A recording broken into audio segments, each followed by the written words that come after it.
So, meron naman tayong tinatawag na exponents and radicals. So, discuss ko kanina sa polynomials and sa introduction ng algebra na meron kang exponent. Yun yung parang elevated na number na katabi ng isang constant or ng isang variable. So, like for an example, kung meron akong x raised to n, etong n dito ay yung exponent. No? Exponent. So, ang ibig sabihin lang daw ng exponent ay kung ilang beses mo siyang ita-times sa sarili niya. So, for example, meron akong x cubed. So, tatlo daw, 3. X raised to 3 or x cubed. Ibig sabihin, i-multiply ko siya sa sarili niya ng tatlong beses.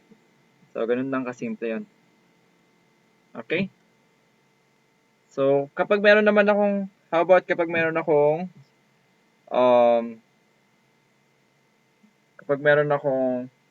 fraction na exponent.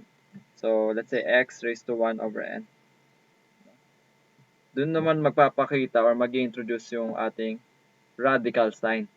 Doon ipapakita yung radical sign natin. So, it is just equal to the nth root of x.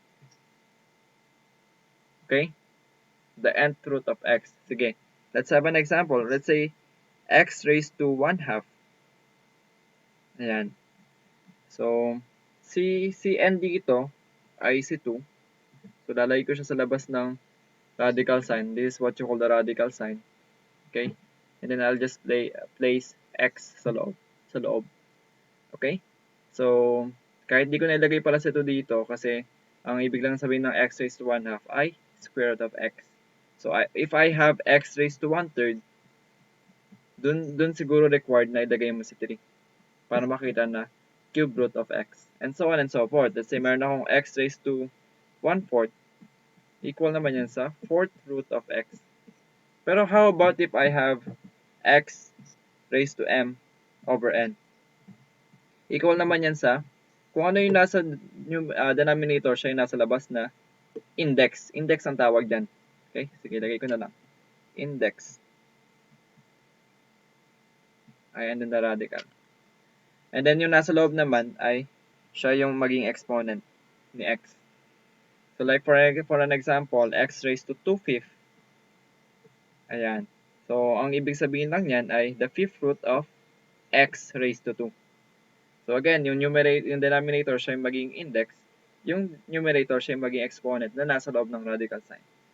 So another example is if I have here x raised to 3/4, di ba? X raised to 3/4 is just equal to the 4th root of x cubed. So ganoon lang siya kadali. No? I think nasundan nyo naman to, kaya let's proceed dun sa pangalawa naman, as pangatlo na binanggit sa ating screen. No?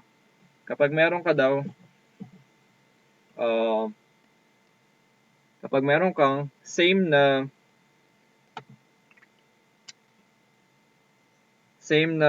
index, no? Let's say meron akong nth root of x times nth root of y. Equal lang daw yan sa, pagsamahin mo lang yung nasa loob, basta parehas ng index ibig sabihin parehas siya ng labas, yung number sa labas. So, ang ibig sabihin lang yan ay just copy the index, then multiply yung nasa loob, xy. Like for an example, square root of 3 times square root of 2 is equal to, since parehas sila square root, so lalagay ko dito square root, then I'll just multiply yung nasa loob. 3 times 2 is equal to 6, square root of 6. So, ganoon lang siya kadali. So, you may copy this before we proceed sa ating next.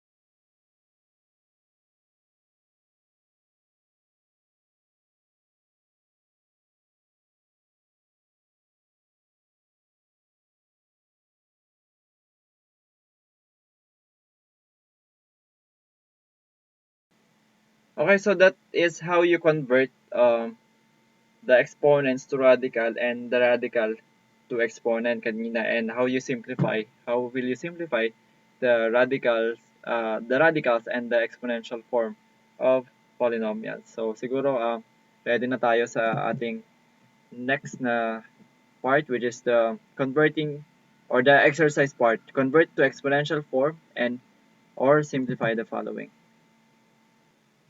So number one,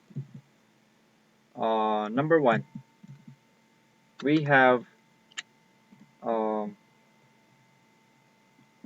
the seventh root of x.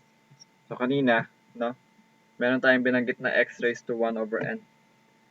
So kamukha niya yung ito, kamukha niya to, no. So how will you simplify or convert it to exponential form? So copy the base, yung nasa loob. And then since wala naman siyang exponent sa loob, ang kanyang magiging numerator ay 1 na lang. And then yung index ay yung magiging denominator. So the 7th root of x is equal to x raised to 1 over 7. So I believe um, marami tayong example kanina with regards to this one. Number 2, m raised to 2 times n raised to 3. So ayan, meron tayong dalawang factor dito, no? Pwede ko siyang sabihin na square root of m squared times square root of n cubed. Tama? And then later on, pwede naman natin siyang i-convert sa exponential ng 1 by 1. So m squared, sorry. So m squared, si 2 magiging numerator ng exponent mo kasi magiging fraction yan over, since square root siya, ibig sabihin ng index niya, kapag wala yung index ay 2. M raised to 2 over 2. And then n has an exponent of 3. Tapos, ang index na ito. So, 3 over 2. So, ito magiging m raised to 2 divided by 2 is equal to 1. So, di ko nilalagay yung 1 dito. And then n raised to 3 halves. Yan na yung ating sagot. I hope nakuha nyo kung paano i-convert yung ating radical sa exponential form. Okay? So, number 3. Meron naman tayong the cube root of a squared. So, simple lang siya. A raised to the exponent here inside is 2. So, siya maging numerator. And then the denominator is the index. So, a raised to 2 thirds. Okay? So, copy this before we proceed sa ating simplifying part.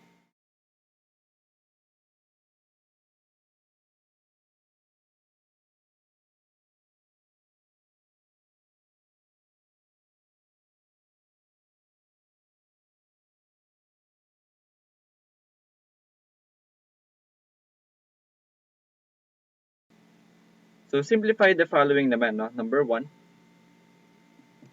sinabi doon na medyo maliit to, pero sinusulat ko naman para makita ninyo, no? The cube root of 54, x raised to 6, y raised to 7, and then z raised to 2. So, basically, ito ay converting rin um, into somehow an exponential form. Pero let's see kung ano yung mako-convert natin dito, no? So, we can just we can have this as siguro dahil cube root siya, lagyan natin 54 raised to 1 third, and then x raised to 6 thirds, and then y raised to 7 thirds, and then z raised to 2 thirds. Ayan. So, ang goal natin dito ay hindi siya maging exponential, kundi ma-simplify lang natin siya kung ano yung pwedeng simplification niya, no? Regardless kung may radical siya or wala. Okay? So, as we can see here, 54 raised to 1 third. Pwede ko tong gawing 27 times 2, di ba? And then this 27 here is equal to 3 raised to 3. Okay? So, paano yan, sir?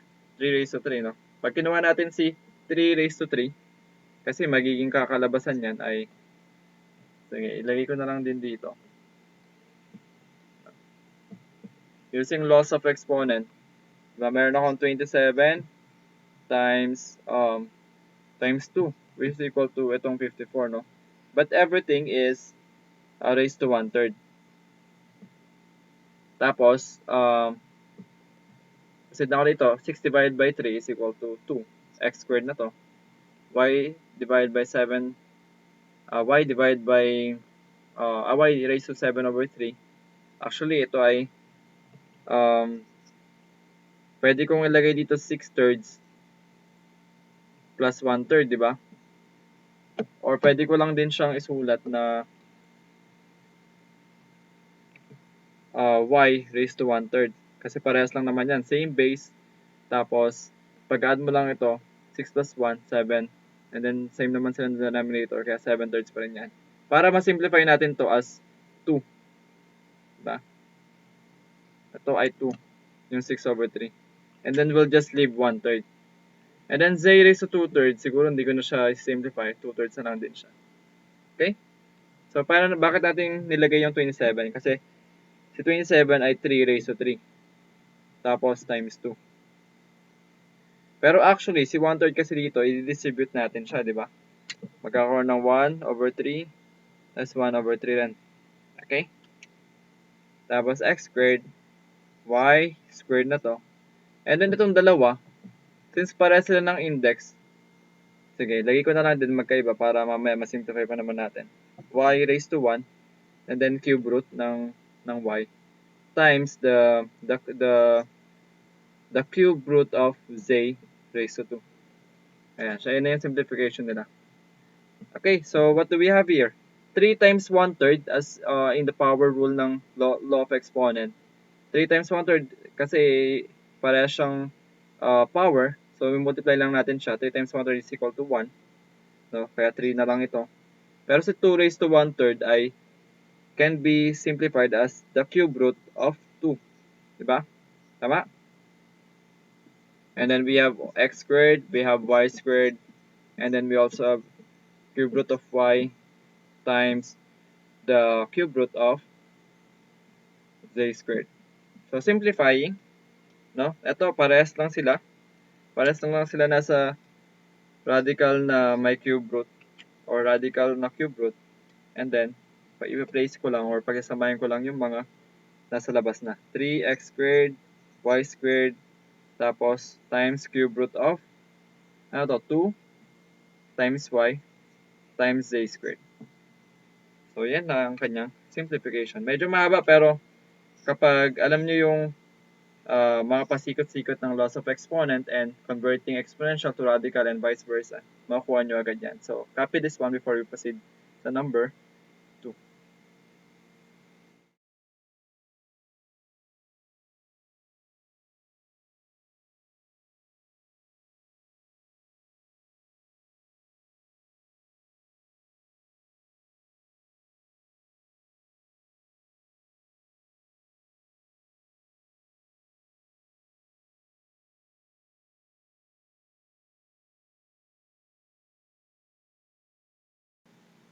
Okay guys, yung number 2 and 3 I will leave that as your seat work and i-practice nyo yung converting exponential to radical and radical to exponential and then pwede nyo rin actually magamit nyo rin ng law of exponent kapag sinimplify nyo yung number 2 and 3. So I'll give you time pa rin no, para i-copy itong ating number 2 and 3 for your seat work. Okay guys, so ito yung number 2 and 3. I'll give you ample of time para i-copy ito. Copy this one for your seat work purposes.